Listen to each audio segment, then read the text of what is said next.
Philip Markoff, a handsome medical student, an upcoming wedding to his college sweetheart, a pristine academic record, the promise of a brilliant career saving lives. On paper, Philip Markoff had it all figured out. But behind the laptop screen of his apartment in Quincy, Massachusetts, another man was emerging.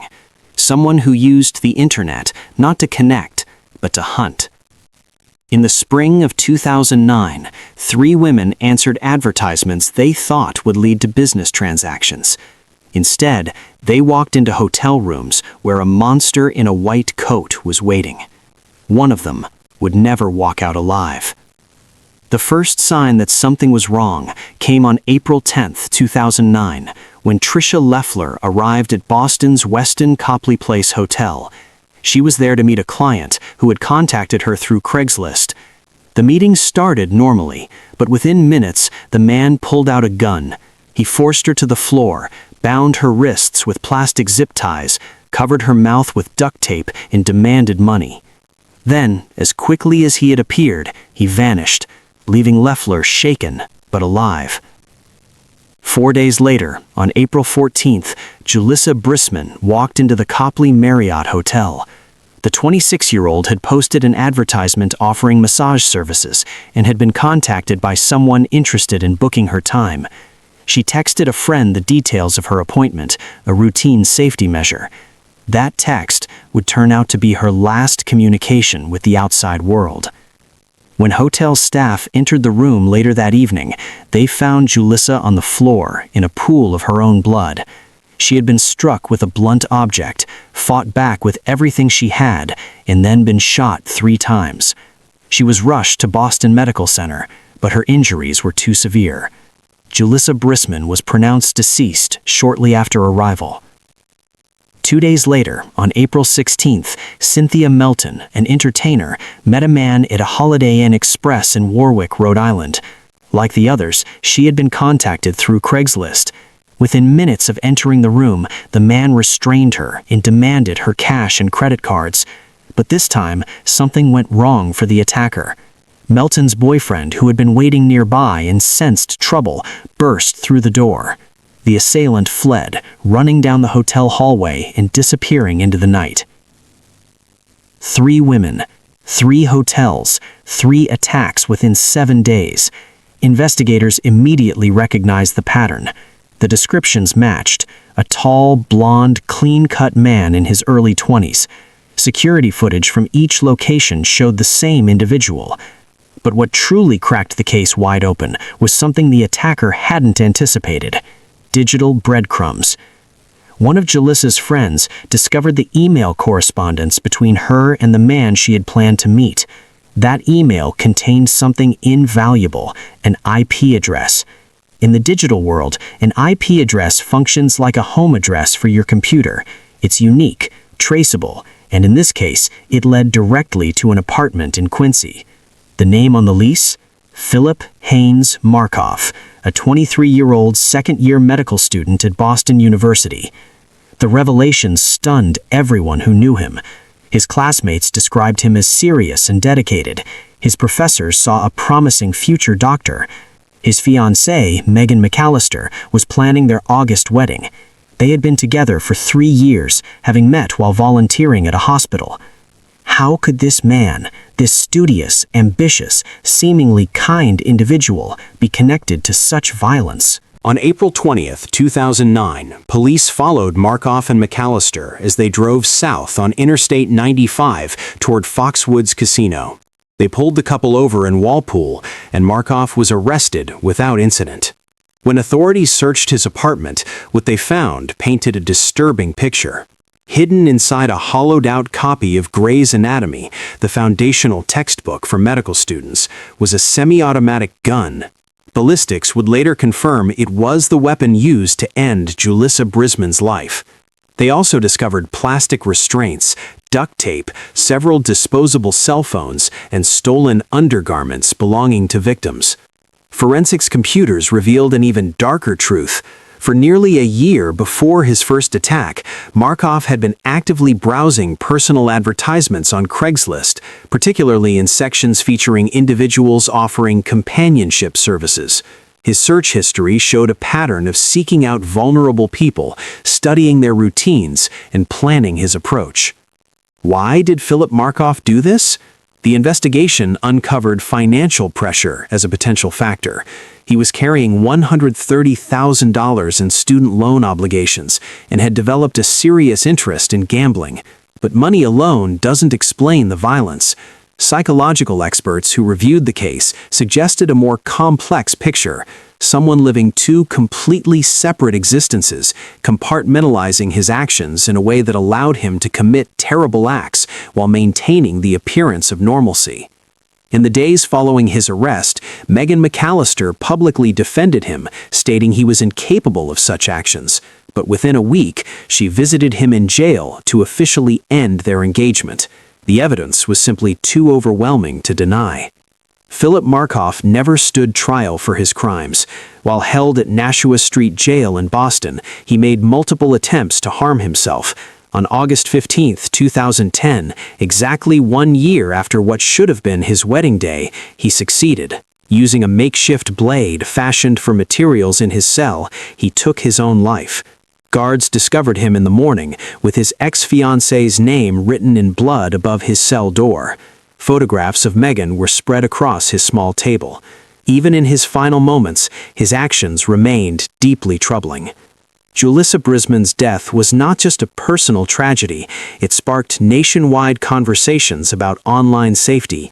Craigslist eventually eliminated certain categories from its platform, recognizing the dangers lurking in unmoderated spaces. But for Julissa's family, and for Tricia Leffler and Cynthia Melton, who survived their encounters, no policy change could undo what had been done. Philip Markov will forever be remembered not as the doctor he might have become, but as the man who weaponized technology to prey on others. His case serves as a stark reminder that danger doesn't always look dangerous. Sometimes it arrives at your hotel room door, looking exactly like someone you'd trust. Khalil Wheeler Weaver. How many women do you think scrolled past him on Tagged without knowing that just glimpsed evil and khakis in a tucked-in shirt? When Khalil Wheeler Weaver created his online personas using usernames like Lil Yacht Rock and Pimp Killer Ghost, he wasn't just looking for dates. He was shopping for victims he believed the world wouldn't miss. And for a terrifying stretch of autumn in 2016, he was right about one thing. No one was looking closely enough for the disappearing women of northern New Jersey. Wheeler Weaver didn't fit the profile most people imagine when they think of a serial killer. Born on April 20, 1996, he grew up in the affluent Seven Oaks neighborhood of Orange, New Jersey, surrounded by law enforcement. His stepfather worked as a detective in neighboring East Orange. His uncle had retired from the Newark Police Department. Here was a young man who came from what one classmate called a good home, a good family, someone whose plain white shoes and neatly pressed clothes suggested stability and normalcy. At Orange High School's class of 2014, he was unremarkable, friendless even, a quiet figure who participated in no extracurricular activities and never dated. By the time he began his spree, he was working as a security guard and, according to his phone's search history, harboring dreams of becoming a police officer himself. But there was something lurking beneath that carefully maintained surface, something that would transform him into what prosecutors would call a predator who wagered that certain lives simply didn't matter. His hunting ground was the social networking site Tagged, a platform where he could reach women and girls with an unsettling precision. He specifically targeted sex workers and those experiencing homelessness or financial vulnerability, offering money in exchange for sex in online conversations that appeared transactional, but concealed his true intentions. As one prosecutor would later argue, Wheeler Weaver believed these women were disposable, that their disappearances would raise no alarms, that he could take their lives and then go on about his day as if nothing had happened. It was a calculated bet on society's indifference, and for weeks, it paid off. His first known victim was 19-year-old Robin West from Philadelphia. She had traveled to northern New Jersey on August 31, 2016, to celebrate her upcoming 20th birthday with friends and family. Her mother was planning a party. but West never made it home. Surveillance footage captured her getting into a car with Wheeler Weaver that night, and within hours, her life ended. He would later tell authorities he'd taken her to a restaurant and then dropped her off at an abandoned house, but the truth was far darker. He took her body to that vacant house on Lakeside Avenue in Orange, just 2 blocks from his own home, and set the building ablaze with her remains inside. When firefighters extinguished the flames on September 1st, they found what was left of Robin West. It took nearly 2 weeks to identify her through dental records because the fire had been so intense. What makes you continue after something like that? How does someone commit such an act and then simply carry on? The answer lies in the weeks that followed, because Wheeler Weaver didn't stop. He didn't even pause for long. Just weeks after West's body was discovered, 33-year-old Joanne Brown disappeared. Brown was experiencing homelessness and struggling with mental health issues, vulnerabilities that made her exactly the type of target Wheeler Weaver sought out. On October 22, 2016, she was last seen getting into his vehicle. Her family reported her missing, but in a city where vulnerable women often vanish into the cracks of urban life, the urgency wasn't there. Not yet. On December 5, 2016, Brown's remains were discovered in another abandoned house. Tape covered her mouth and nostrils. The cause of her passing was determined to be asphyxiation. But by then, Wheeler Weaver had already moved on to his third victim. Sarah Butler was a 20-year-old sophomore at New Jersey City University from Montclair. Unlike West and Brown, Butler had a strong support network of friends and family who would refuse to let her disappear quietly. She vanished on November 22, 2016, and almost immediately those who loved her began asking questions that wouldn't be ignored. But there was another woman, one whose story didn't end the way Wheeler Weaver intended. Tiffany Taylor was 34 years old, pregnant, and experiencing homelessness in November 2016. She had arranged to meet Wheeler Weaver for a transaction at a motel in Elizabeth, New Jersey. They left in his car, and that's when he revealed his true nature. He put on a ski mask, handcuffed her, covered her mouth with duct tape, and then assaulted and attacked her in the back of his vehicle until she lost consciousness. When she awoke, she managed to convince him to drive her back to the motel, where she ran inside and locked herself in a room. She survived, and when she reported the incident to police on November 15th, she provided details that would later prove hauntingly similar to the attacks on the other victims. Wheeler Weaver's downfall began with the very technology he'd used to hunt. After Sarah Butler's disappearance, her friends refused to accept inaction. They gained access to her social media accounts and discovered her communications with Wheeler Weaver. With remarkable determination, they created a fake account and lured him to a meeting in Montclair on December 6, 2016, then contacted police. When Wheeler Weaver arrived expecting another victim, he instead found undercover officers waiting for him. He was taken into custody, though a search of his apartment yielded little physical evidence. He'd been careful, wearing gloves and protection during his encounters, leaving almost no DNA behind. A small amount was eventually found beneath one victim's fingernails, the only physical trace of his presence on the bodies. But he couldn't hide from his phone. Geolocation data placed him precisely where victims disappeared and where their bodies were later found. The digital trail was damning, a record of movements that contradicted every denial he would later make. At his trial in 2019, prosecutors presented testimony from 42 witnesses and introduced over 1,000 exhibits over the course of 2 months. Tiffany Taylor took the stand to describe her ordeal, telling the court how the attack had transformed her entire existence. The families of West, Brown, and Butler gave wrenching victim impact statements about daughters, mothers, and sisters whose lives had been violently stolen. Throughout the proceedings, Wheeler Weaver maintained his innocence. When the jury found him guilty of 3 counts of murder, desecration of human remains, attempted murder, 2 counts of aggravated assault, aggravated arson, and abduction, he showed no reaction. On October 6, 2021, he sat motionless in Superior Court Judge Mark Alley's courtroom as he received a sentence of 160 years in prison, with parole eligibility only after serving 145 years. Before sentencing, he made a brief statement claiming he'd been set up, that he'd been lied about and framed by the Essex County Prosecutor's Office. Judge Alley, unimpressed, pointed to the overwhelming evidence that told a different story entirely. Assistant Prosecutor Adam Wells noted that the attacks had been separated by weeks, giving Wheeler Weaver time to contemplate his actions before choosing to continue. But instead of stopping, he went on about his days as if nothing had happened. In March 2022, authorities charged him with yet another murder, that of 15-year-old Mawa Dumbia from October 2016, suggesting the known victims may not represent the full scope of his violence. Wheeler Weaver is currently incarcerated in New Jersey State Prison, where he will remain for effectively the rest of his natural life. The case exposed how dating apps and social media platforms had created new hunting grounds for those with sinister intentions, and how vulnerable populations could be targeted with terrifying ease. But it also revealed something else: the power of community and determination in the face of institutional indifference. Sarah Butler's friends refused to let her become another forgotten statistic, and in doing so, they may have prevented additional losses of life. Their citizen detective work, combined with Tiffany Taylor's courage in coming forward and testifying, ensured that Wheeler Weaver's assumption about disposable victims was proven catastrophically wrong. The prosecutor was right when he said each of these women's lives mattered. Robin West, who had a whole life before her final month, who wanted to help people experiencing homelessness.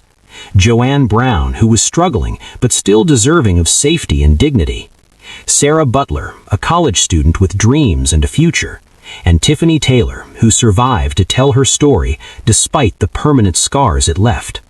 Their stories demand we ask ourselves, how many other predators are out there right now, scrolling through profiles and making the same calculations Wheeler Weaver made? And will we be paying attention this time? Mark Latunsky. There is an unspoken agreement we make when we swipe right.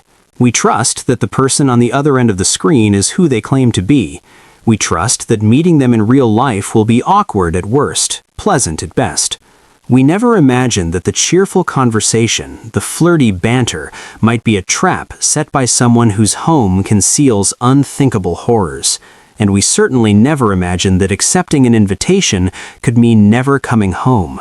For Kevin Bacon, a 25-year-old hairdresser with a warm smile and a bright future, Christmas Eve of 2019 should have been spent with family. Instead, it became the night he matched with a man who had been waiting for someone just like him. Mark Latunsky seemed ordinary enough on Grindr. His profile didn't flash warning signs. His messages were friendly. When Kevin told his roommate, Michelle Myers, that he was meeting someone he had connected with online, it sounded like any other date. Kevin sent a text later that evening saying he was having fun and might stay out late. Michelle thought nothing of it. Friends hook up, plans change. Life goes on. But when Christmas morning arrived and Kevin didn't show up for breakfast with his parents in Flint, Michigan, concern turned to panic. His family called. His phone went unanswered. By the afternoon, Kevin Bacon was officially reported missing.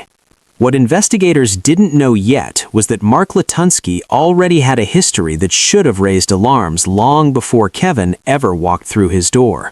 Just 1 month earlier, in November of 2019, a neighbor in Bennington Township witnessed something deeply disturbing. A 29-year-old man came running out of Latunsky's house wearing nothing but a leather kilt, blood on his face, screaming for help at the top of his lungs. The neighbor tried to shield the terrified man as Latunsky emerged from the house, dressed in the same bizarre outfit, his beard braided, his appearance unsettling. Police arrived quickly. They took the victim away, but when officers asked if he wanted to press charges, the man declined. No arrest was made, no follow-up investigation occurred. The incident was filed away and forgotten. What wasn't widely known at the time was that there had been another incident just weeks before that one. A man from New York had contacted authorities, claiming he woke up chained in Latunsky's basement, believing he had been drugged. Again, no charges were filed. The pattern was visible, but it went unnoticed. 2 men had escaped. Kevin Bacon would not be the third. On December 28, 2019, police arrived at Latunsky's home in Morrissey, Michigan, roughly 23 miles from where Kevin lived. They were there because Kevin's roommate had mentioned the Grindr date, and investigators had traced the connection. When officers knocked, Latunsky answered the door calmly. He wasn't nervous, he wasn't defensive. In fact, he granted them permission to search his home without hesitation. What they discovered in a hidden room in the basement would become one of the most disturbing crime scenes in Michigan history. Kevin Bacon's body was hanging from the rafters by his ankles. He was unclothed, his throat had been cut. The scene suggested not just violence, but ritual. When questioned, Latunsky admitted everything. He told Detective Sergeant James Moore that he had used a knife to inflict harm on Kevin, then strung his body up in the basement. But the confession didn't stop there. Latunsky went further, describing acts that investigators struggled to write down. He claimed Kevin had been experiencing thoughts of ending his own life and supposedly asked Latunsky to help him. This assertion was quickly dismissed by everyone who knew Kevin. His family and friends insisted he was happy, looking forward to his future as a student at the University of Michigan Flint and as a talented hairdresser. The claim was a desperate attempt by Latunsky to reframe what had happened, to make himself seem like something other than what he was. Latunsky's lawyers would later try to use mental health as a defense. He had a documented history of psychiatric issues and had been found incompetent for trial multiple times in the past. In 2013, he was charged with taking his own children from his ex-wife, but those charges were dismissed after competency hearings. During his arraignment for Kevin's case, he claimed his name was Edgar Thomas Hill and insisted he was Welsh nobility. His attorneys argued he was fixated on conspiracy theories and unable to understand reality. For months, the legal system wrestled with whether he was fit to stand trial. Eventually, after receiving treatment, he was declared competent. In September of 2022, Latunsky made a decision that surprised even his own legal team. Against their advice, he pleaded guilty to open charges related to Kevin's passing and to mutilating a body. His lawyers had planned to pursue an insanity defense, believing he would be better served in a hospital setting than in prison. But Latunsky rejected their counsel. He wanted to plead guilty. The only question remaining was whether the court would classify the offense as first degree or second degree, a determination that would decide if he ever had the possibility of release. On December 15, 2022, Mark Latunsky stood before Judge Stewart for sentencing. Victim impact statements from Kevin's mother, Hannah, his father, Carl, and his sister were read aloud. Hannah's words were direct and unflinching.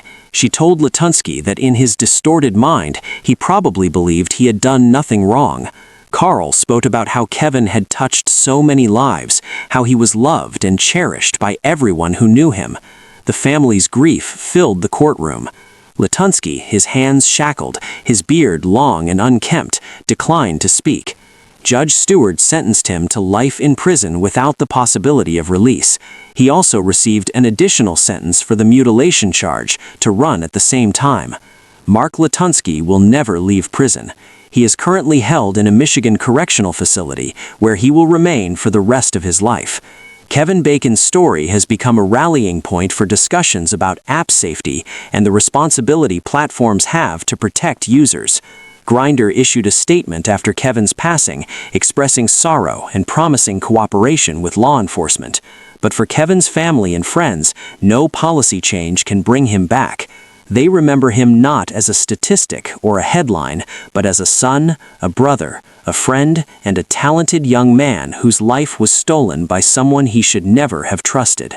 His story is a reminder that the people we meet online are strangers until proven otherwise, and that vigilance, while it cannot guarantee safety, remains our best defense in a world where danger sometimes hides behind a screen.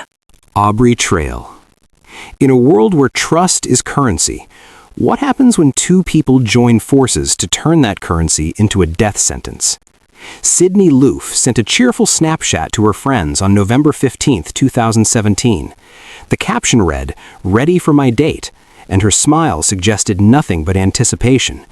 She was a 24-year-old hardware store cashier from Lincoln, Nebraska, heading out to meet someone she'd connected with on Tinder. The person she believed she was meeting was an attractive young woman named Audrey. What Sydney didn't know was that Audrey didn't exist, and the evening ahead of her had been designed not for romance, but for something far more sinister. The real name behind the profile was Bailey Boswell, a 23-year-old woman who lived with her boyfriend, Aubrey Trail, in a basement apartment in the small town of Wilbur, Nebraska.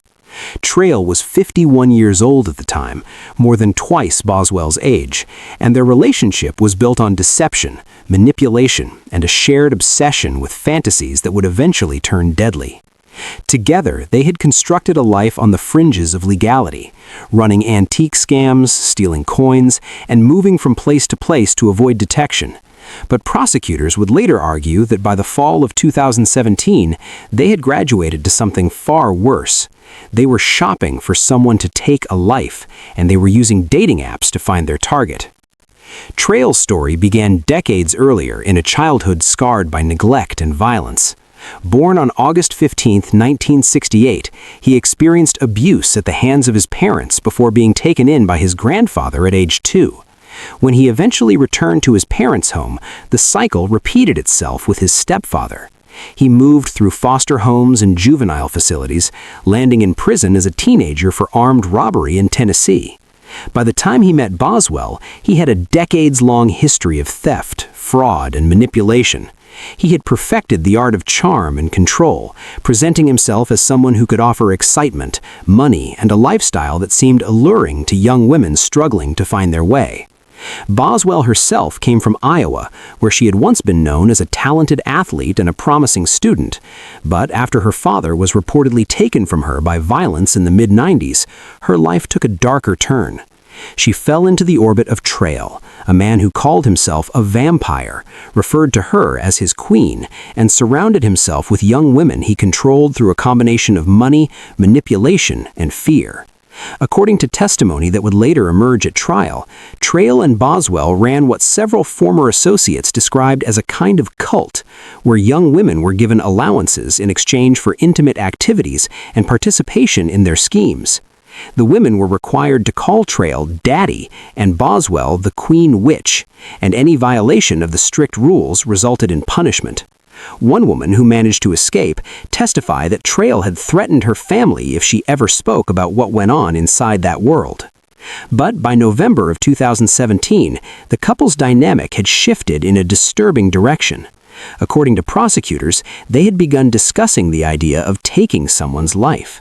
Former associates testified that Trail and Boswell had talked openly about fantasies involving violence, witchcraft rituals, and the idea that one could only truly join their inner circle by causing someone to pass away.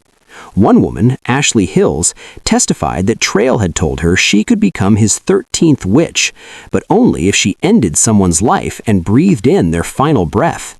Hills said she eventually realized she couldn't go through with such an act and left the group after experiencing a panic attack. Sydney became their chosen target. She lived alone, worked at a Menards store, and was relatively isolated from her family, who lived hours away in Nalig, Nebraska. To Trail and Boswell, she may have seemed like someone whose disappearance might go unnoticed for just long enough. Boswell created a profile on Tinder using the name Audrey, and over the course of several days in mid-November, she exchanged more than 140 messages with Sydney. They went on a first date on November 14th, and Sydney told friends afterward that she was excited. She described Boswell as her dream girl and made plans for a second date the following evening. What Sydney didn't know was that on the afternoon of November 15th, surveillance cameras at the very Menards store where she worked captured Trail walking through the aisles. Prosecutors would later argue that he was there to observe her, to confirm their target. That same day, before Sydney even left work, Trail and Boswell went to a home improvement store and purchased hacksaws, duct tape, drop cloths, utility knives, trash bags, and bleach. The transaction was captured on video, and it would become a central piece of evidence at trial. Sydney was still alive and at work when they bought the tools that would later be used in the aftermath of her ending. That evening, Sydney left her apartment for her second date with Boswell. Her phone last pinged a cell tower near Wilbur at approximately 8:31 p.m. After that, all communication ceased. Her mother, Susie Loof, became alarmed the next day when Sydney failed to show up for work and didn't respond to messages. She reported her daughter missing on November 16th, and a widespread search began. Posters with Sydney's photo, description, and distinctive tattoos circulated throughout Nebraska and beyond. For 3 weeks, there was no sign of her. Meanwhile, Trail and Boswell fled the state. They traveled through Iowa and eventually ended up in Branson, Missouri, where they checked into a hotel. But their behavior raised suspicions. A hotel manager in Iowa noticed them laughing and joking over Thanksgiving dinner and recognized them from media coverage of Sydney's disappearance. She called authorities. On November 29th, while still in Missouri, Trail and Boswell posted a video to Facebook in which they denied any involvement. Boswell claimed she and Sydney had simply spent time together using substances and that she'd dropped Sydney off at a friend's house afterwards.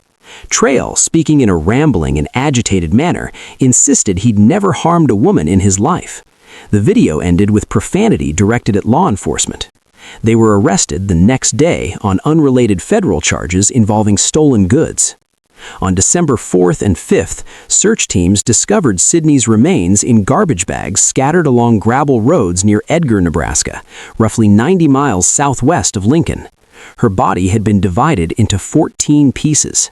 Investigators determined she had been taken from this world through asphyxiation, and evidence suggested she had fought back, with injuries indicating resistance in her final moments. When authorities searched the basement apartment in Wilbur where Trail and Boswell had lived, they found walls that had been wiped down and a strong odor of bleach. The landlord, who lived upstairs, confirmed the smell had been overwhelming. Trail eventually confessed to authorities, though his story changed multiple times. Initially, he claimed Sydney had agreed to participate in a group intimate encounter involving himself, Boswell, and 2 other women, and that her passing had been an accident during such activities. Later, during his trial, he admitted that story was false. He testified that only he, Boswell, and Sydney had been present that night, and that when they attempted to recruit Sydney into their lifestyle, she refused and tried to leave. According to Trail's own testimony, he then ended her life to protect the existence they had built.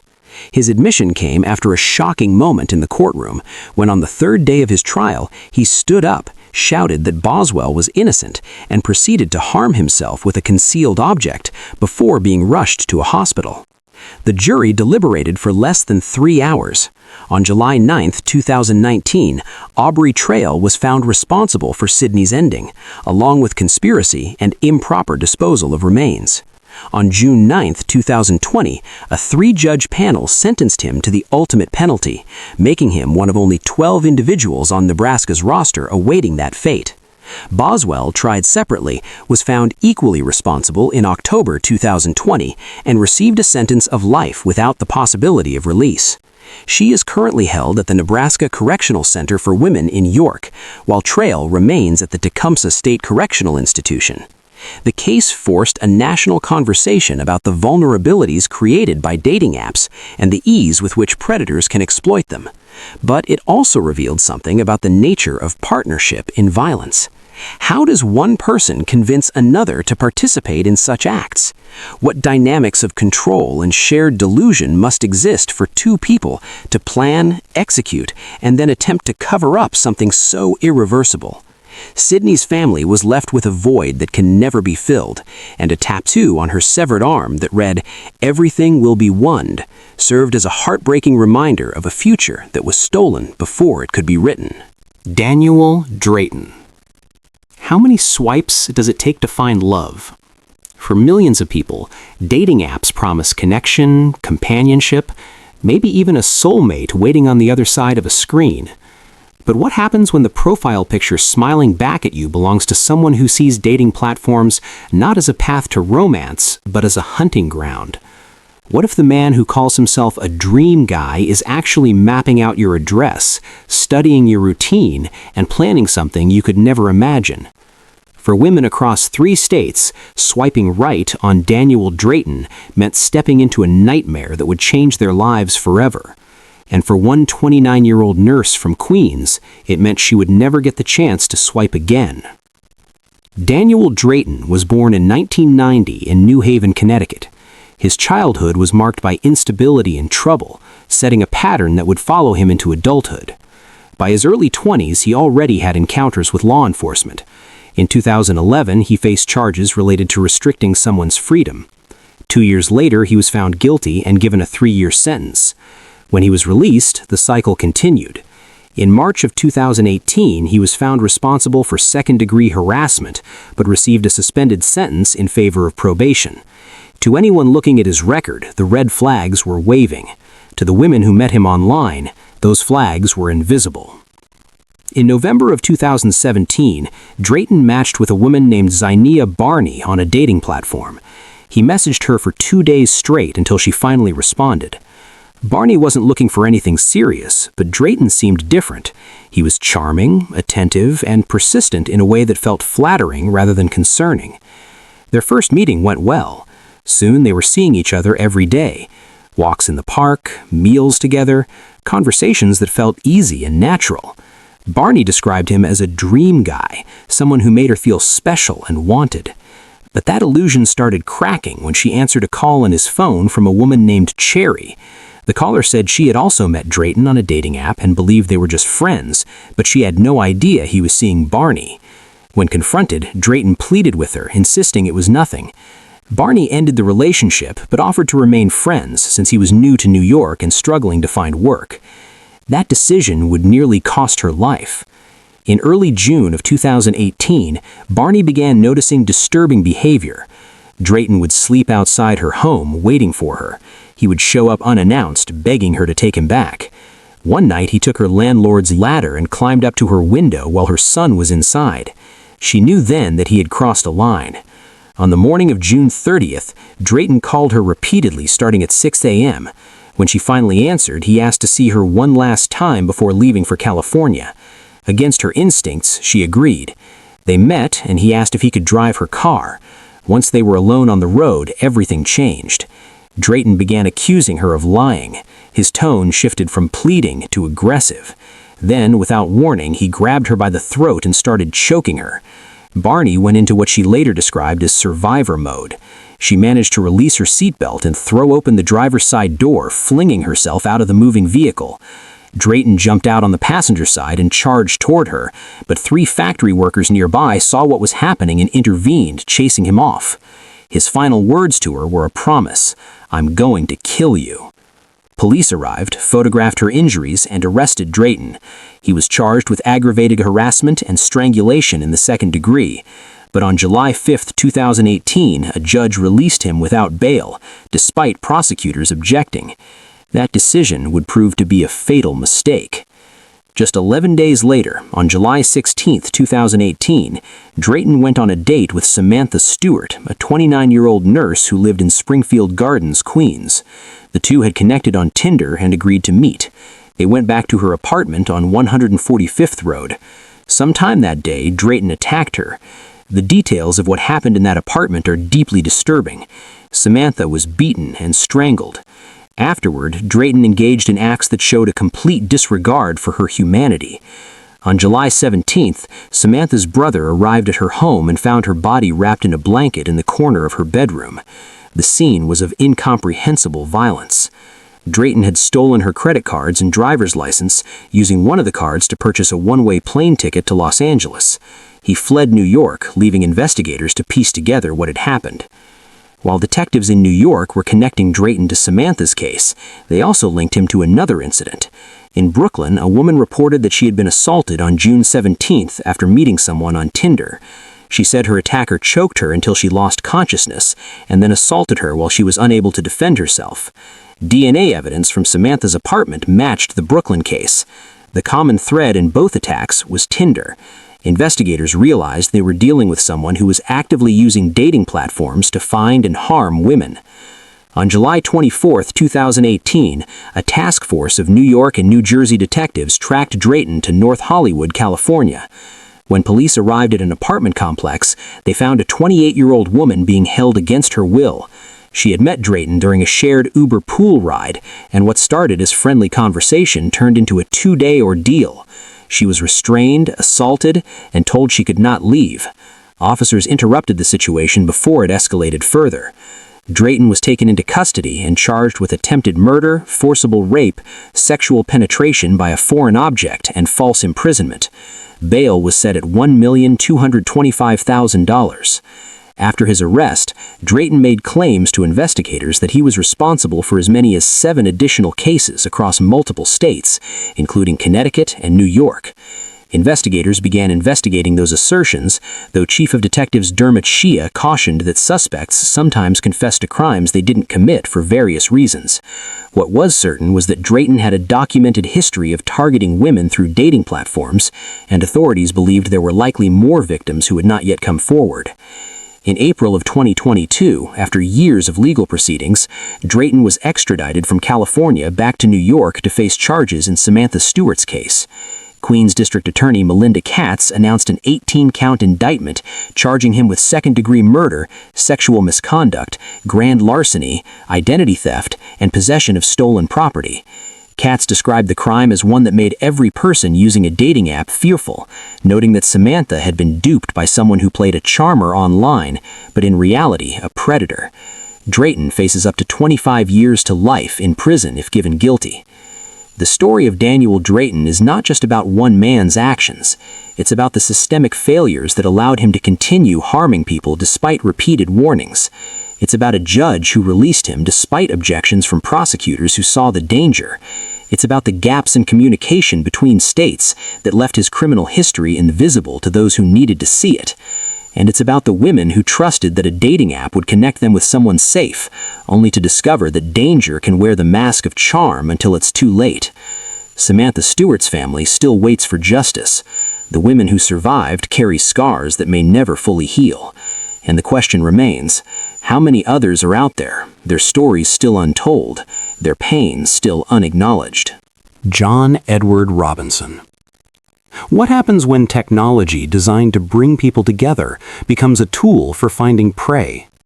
When the internet, in its earliest days, promised connection but delivered isolation and terror to those who trusted the wrong person?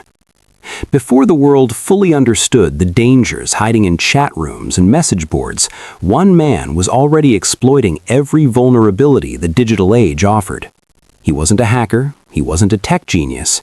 He was simply a con artist who recognized that the internet gave him something he'd never had before: unlimited access to people desperate enough to believe his lies.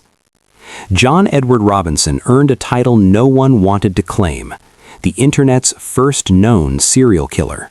And by the time investigators finally opened the barrels on his property in Kansas, the scope of his decades-long operation would stagger even the most experienced detectives. John Edward Robinson was born on December 27, 1943, in Cicero, Illinois. His father struggled with alcohol, and his mother ran the household with strict discipline. As a teenager, Robinson became an Eagle Scout and even traveled to London with a group that performed before Queen Elizabeth II. To those who knew him then, he seemed like a young man with potential. But by his 20s, that potential had twisted into something darker. He moved to Kansas City, married Nancy Jo Lynch in 1964, and started a family. To his neighbors, he was a church-going father of 4 who coached baseball and taught Sunday school. To investigators, he was a fraud who couldn't stop lying, stealing, and manipulating everyone around him. Robinson's criminal record stretched back to the late 1960s.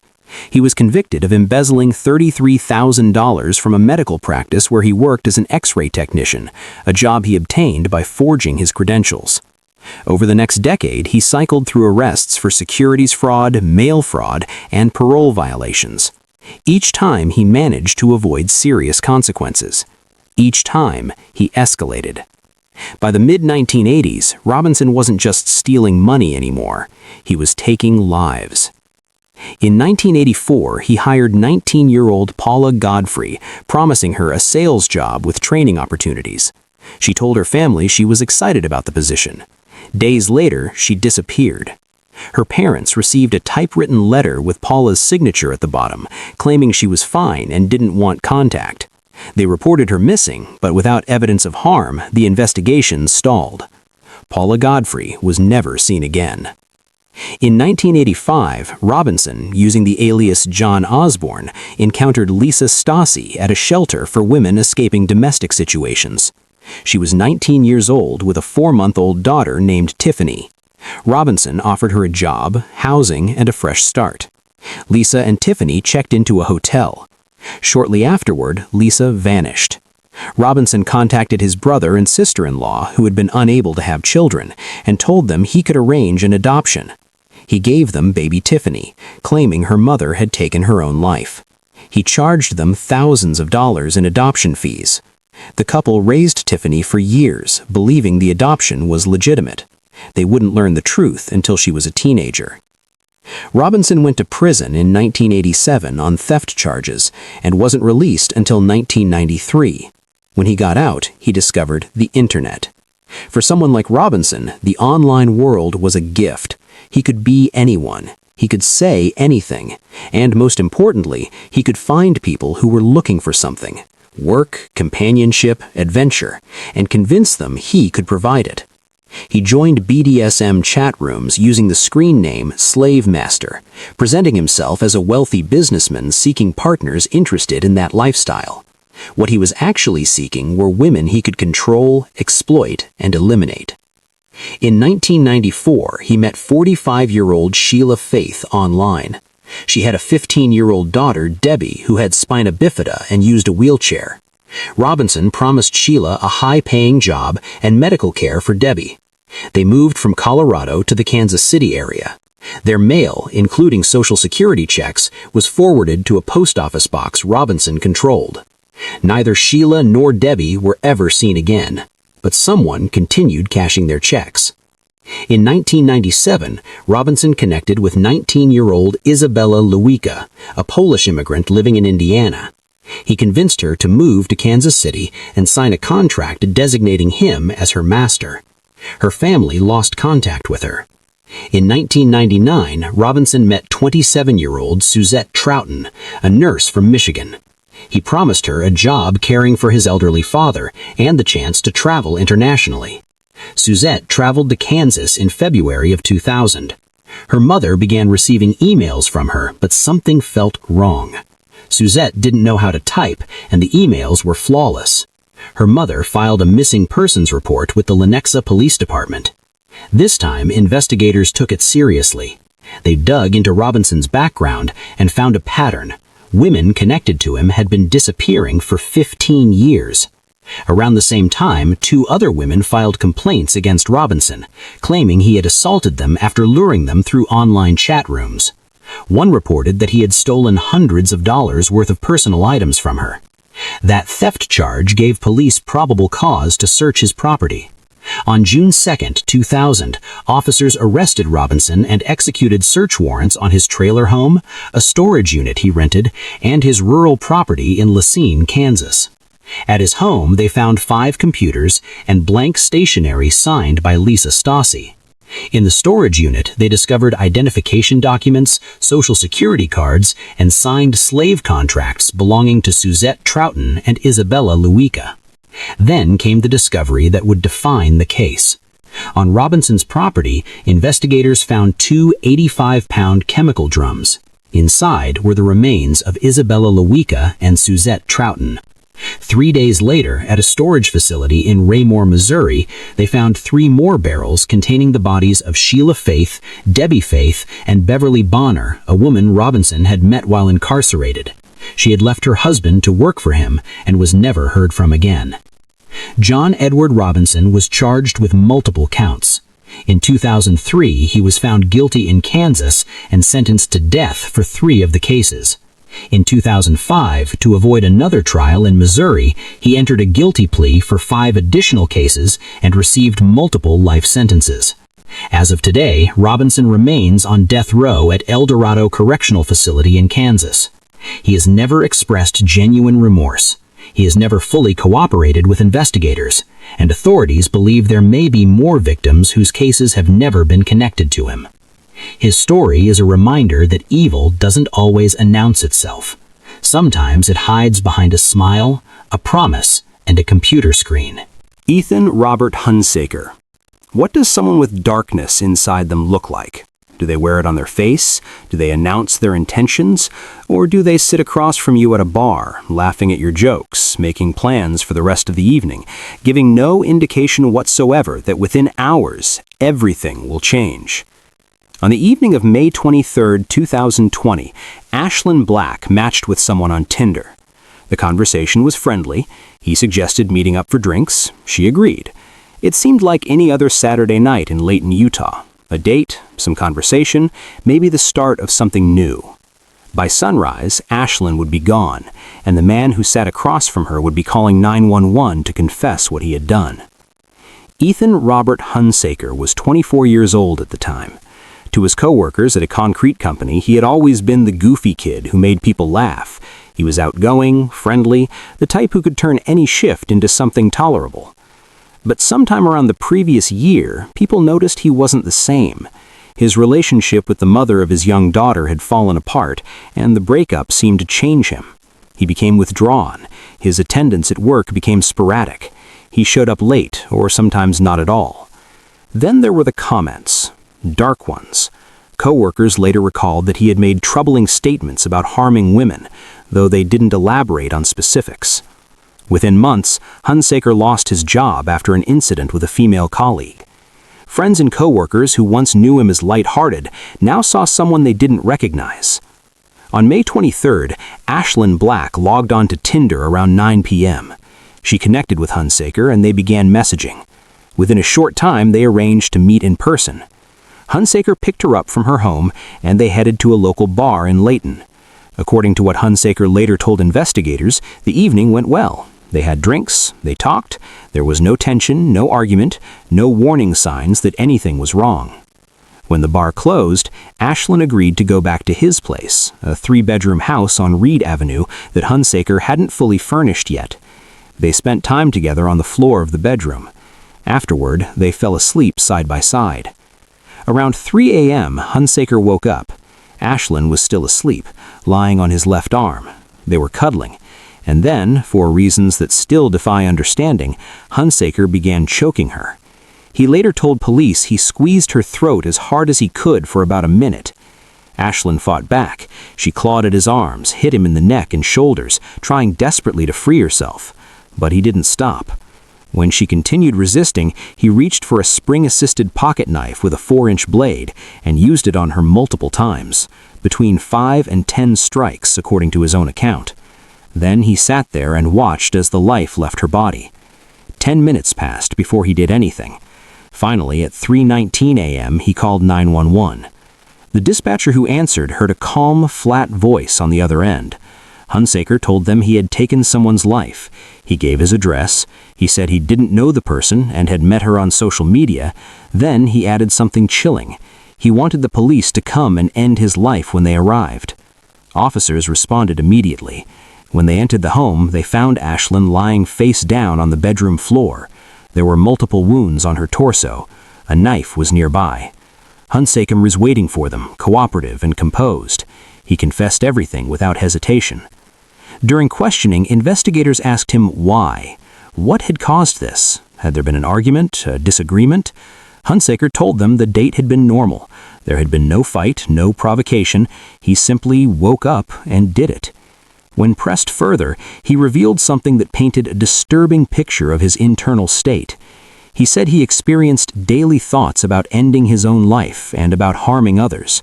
He had been on medication for diagnosed mental health conditions, but he was also drinking heavily, which likely interfered with the treatment. In the days leading up to Ashlyn's passing, he had been thinking about ways to harm and take people. His mind, by his own admission, had been a place of constant turmoil. Ashlyn's family was devastated. In a statement released shortly after her passing, they described her as someone who spoke up for those who couldn't speak for themselves. She had worked with children who had disabilities and dreamed of becoming a mother someday.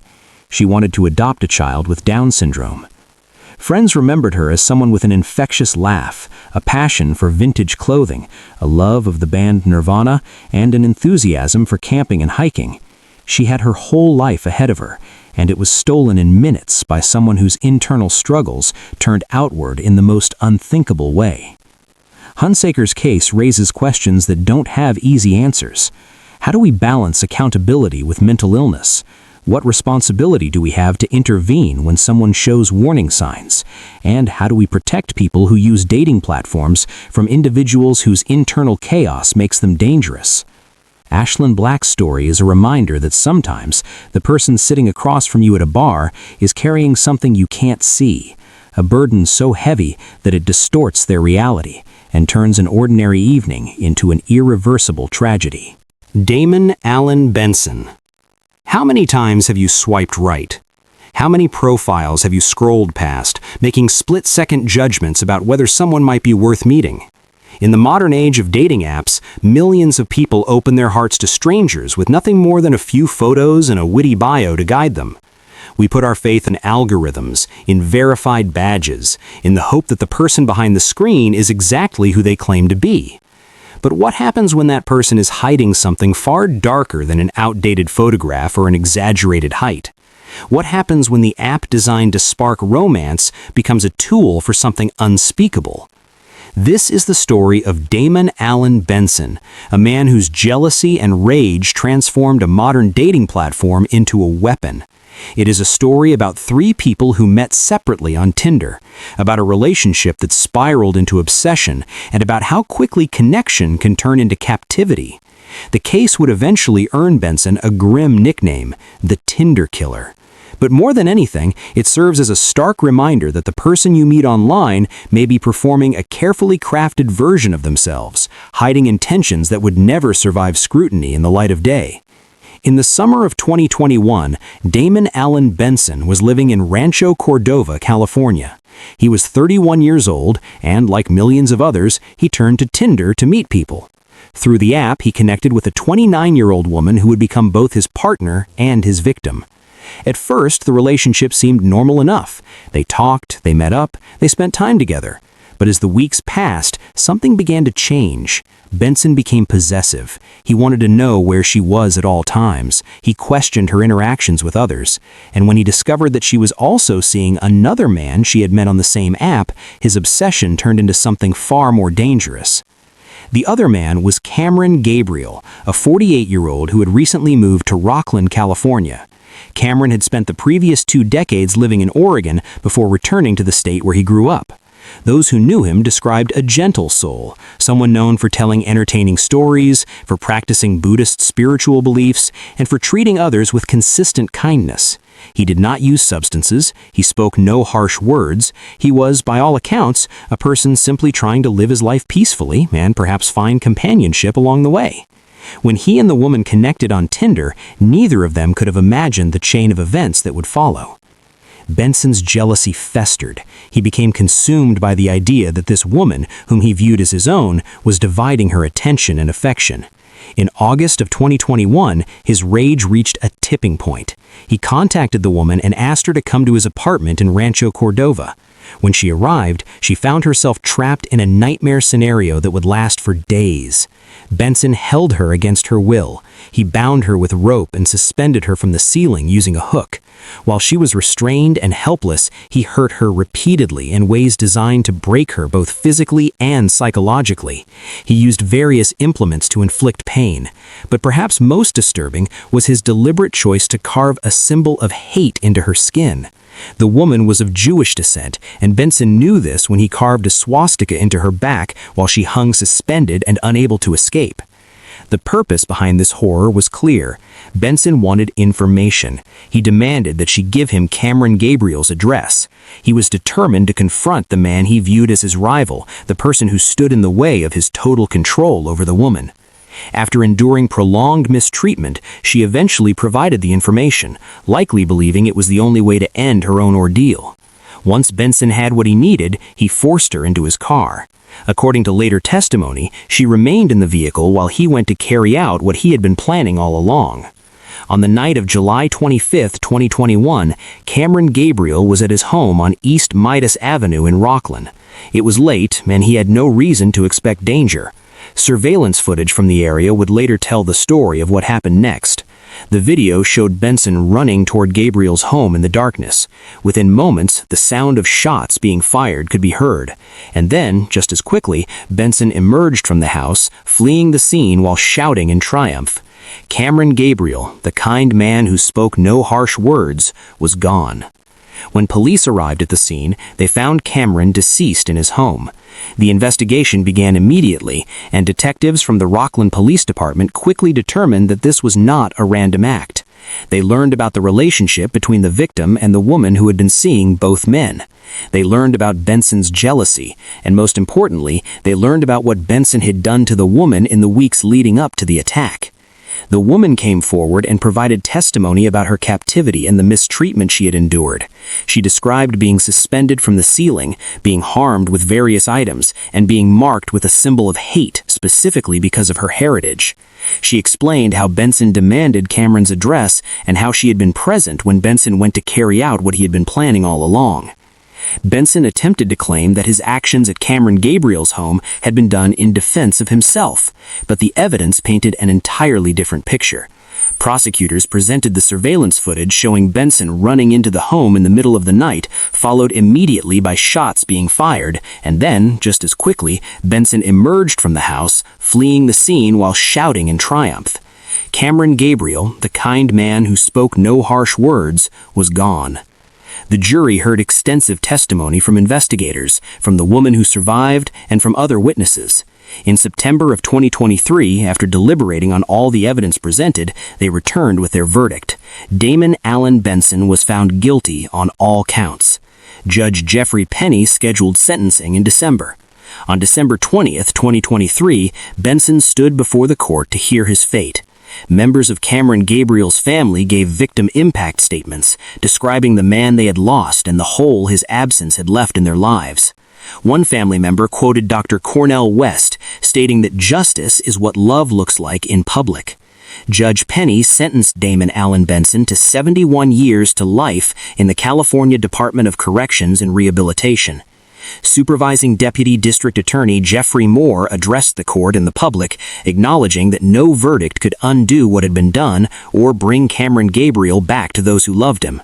He emphasized that Benson had shown a clear danger to others and a complete disregard for human life, and that removing him from society was the only way to ensure he would not victimize anyone else. As of today, Damon Allen Benson, now 32 years old, is incarcerated in California, facing the reality that he will likely spend the remainder of his life behind bars. The case stands as one of the most disturbing examples of how dating apps, while connecting millions of people in positive ways, can also provide access for those with harmful intentions.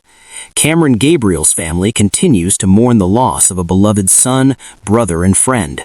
The woman who survived carries both physical and psychological wounds that will take years to heal. And for anyone who uses dating apps to find connection, the story serves as a sobering reminder that vigilance, caution, and listening to instincts when something feels wrong can mean the difference between safety and tragedy.